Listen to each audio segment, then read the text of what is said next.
குழந்தைகளுக்கு பிடித்த evening snacks செஞ்சு காட்ட போகிறேன். அதுக்கு தேவையானது 2 உருளைக்கிழங்கு வேக வச்சு துருவி எடுத்து வச்சுருக்கேன் பிளேட்டில்.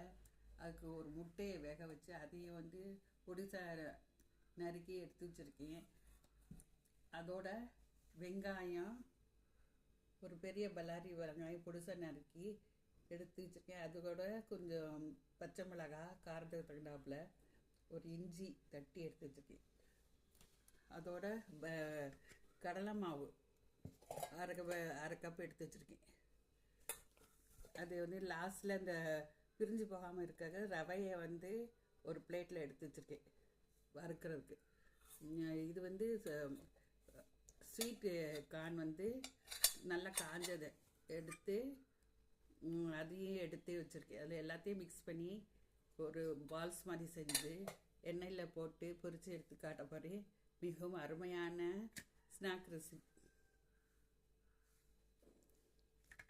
இந்த பால்ஸ் மாதிரி செஞ்சு உருளைக்கிழங்கு முட்டையும் வச்ச அதில் கரம் மசாலா, ஜீரகத்தூள், சோம்புத்தூள், அப்புறம் மிளகாத்தூள் எல்லாம் போட்டு பிசைஞ்ச கலவையை உருண்டையாக பிடிச்சி இப்போ ரவையில் முக்கி நான் சிம்மில் ரொம்ப அதிக இது அனலில் வறுக்காமல் பாதி சிம்மில் வறுத்துட்டு அதை எடுத்து சாப்பிட்டா சூப்பரான குழந்தைகளுக்கு பிடித்த ஈவினிங் ஸ்நாக்ஸ் ரெடி.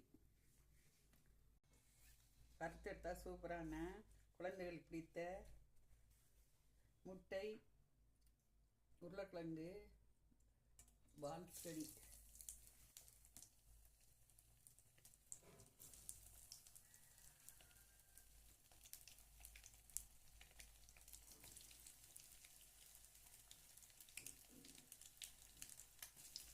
வறுத்தெடுத்து பிளேட்டில் போட்டு காட்டுறேன் பார்த்து.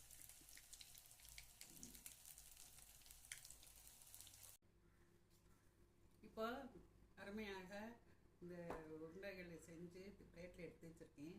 குழந்தைங்களுக்கு ஹெல்த்தியான இந்த மாதிரி பொருட்களை வைத்து நம்ம செஞ்சு கொடுத்த அவங்களும் விரும்பி சாப்பிடுவாங்க.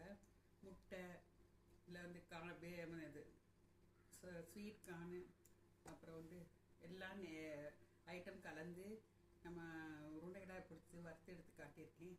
இது கிரிப்ஸியான பொருட்களை குழந்தைகள் விரும்பி சாப்பிட்றாங்க.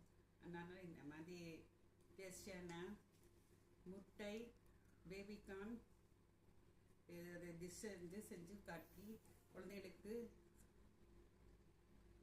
செஞ்சு காட்டுங்க.